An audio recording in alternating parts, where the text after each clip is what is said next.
नमस्कार, स्वागत है आप सभी का। दोस्तों, हम लोग मॉडर्न हिस्ट्री के अंतर्गत भारत में यूरोपीय कंपनियों का आगमन के बारे में पढ़ रहे हैं। दोस्तों, हम लोग इतिहास पढ़ रहे हैं, मॉडर्न हिस्ट्री पढ़ रहे हैं, आधुनिक भारत का इतिहास पढ़ रहे हैं और इतिहास को लेकर एक आम धारणा है कि इतिहास एक बोरिंग सब्जेक्ट है। हालांकि दोस्तों ऐसा कुछ भी नहीं है। अगर आप इतिहास पढ़ने के मायनों को बदल देंगे, अगर कॉन्सेप्ट के साथ पढ़ेंगे तो यकीनन यह एक बोरिंग सब्जेक्ट से आपके लिए एक रुचिकर सब्जेक्ट के रूप में परिवर्तित हो जाएगा। जैसा कि मैं इतिहास को पढ़ता हूँ, मैं फैक्ट के साथ लड़ता नहीं हूँ, बल्कि उनके पीछे के तर्कों को समझने का प्रयास करता हूँ, उनके पीछे के तथ्यों को जानने का प्रयास करता हूँ कि आखिर ये घटनाएं कैसे घटी हैं। तो इतिहास को पढ़ना हमारे अतीत की घटनाओं को सिर्फ जानना नहीं है, बल्कि इतिहास में हमें इस बात का भी ध्यान रखना है कि अतीत में हमारे पूर्वजों ने क्या गलतियां की और हमें कौन सी गलती नहीं करनी है। दोस्तों, ये तो हो गया एक व्यवहारिक बात। अब आइए हम लोग अपने चैप्टर को शुरू करते हैं। तो दोस्तों, जैसा कि हम लोगों ने पिछले वीडियो में बात कर लिया है कि भारत में नए मार्ग का खोज करते हुए पुर्तगाली आते हैं और पुर्तगाली एक व्यापारी के रूप में आते हैं और धीरे धीरे एक क्षेत्रीय शक्ति के रूप में स्थापित हो जाते हैं। 1498 ईस्वी में वास्को डी गामा आता है और लगभग अगले 100 वर्षों तक पूरे इस क्षेत्र पे या कहिए पूरे हिंद महासागर के क्षेत्र पे पुर्तगालियों का एकाधिकार रहता है। ये जो पूरा क्षेत्र है ना, जो जिन पे पुर्तगालियों ने अपना एकाधिकार कर लिया था, इस पुर्तगाली साम्राज्य को एस्तादो द इंडिया नाम से जाना जाता है। आपसे पूछा जा सकता है हिंद महासागर या एशिया में पुर्तगाली साम्राज्य को किस नाम से जाना जाता है, तो एस्तादो द इंडिया। दोस्तों, जैसा कि हम सभी जानते हैं, भारत में पुर्तगाली शासन धीरे धीरे अपने पैर पसार रहे थे।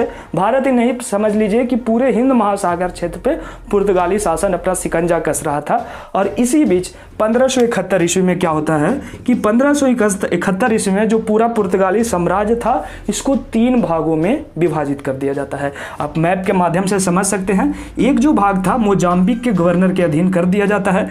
आप मैप में देखिएगा तो आपको मोटे तौर पर एक अंदाजा हो जाएगा कि मोजाम्बिक के जो गवर्नर थे वो किन क्षेत्रों पे अपना शासन करेंगे। दूसरा जो भाग था वो गोवा के गवर्नर के अधीन कर दिया गया। गोवा के गवर्नर फारस की खाड़ी, अरब सागर, हिंद महासागर, बंगाल की खाड़ी, इन क्षेत्रों पे अपना शासन चलाते थे।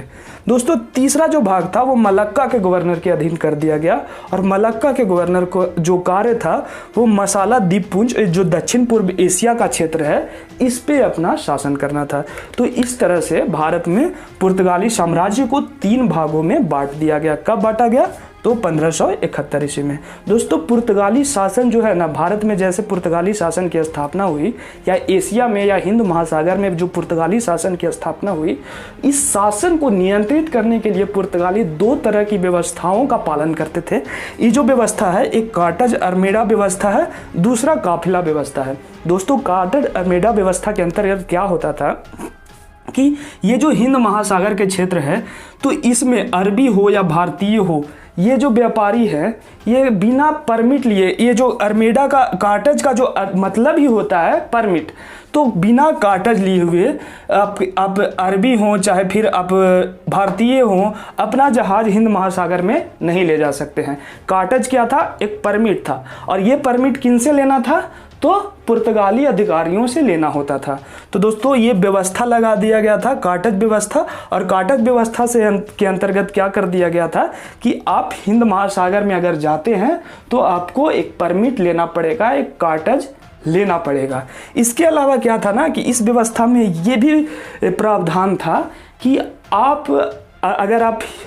अगर आप भारतीय हैं, अगर आप अरबी हैं, तो आप अपने जहाज में ना तो काली मिर्च ले जा सकते हैं, ना ही मसाले ले जा सकते हैं, ना ही आप बारूद ले जा सकते हैं। तो इन चीज़ों पर भी नियंत्रण किया गया था कार्टेज अरमेडा व्यवस्था के अंतर्गत। और ये जो नियंत्रण था, ये जो शिकंजा था, या फिर कहिए कि ये जो शर्त था, वो भारत के, चाहे अरब के, चाहे दक्षिण पूर्व एशिया के शासक मानने के लिए बाध्य थे। क्यों? क्योंकि पुर्तगालियों के पास एक मजबूत नौसेना शक्ति थी और चूंकि व्यापार जो होता था वो समुद्री मार्गों से होता था, तो जिसकी नौसेना जितनी ज़्यादा शक्तिशाली होगी उसका ही तूती बोलेगा। तो चूंकि पुर्तगाली नौसेना काफ़ी शक्तिशाली थी, तो पुर्तगालियों का इन व्यापार पे एकाधिकार था।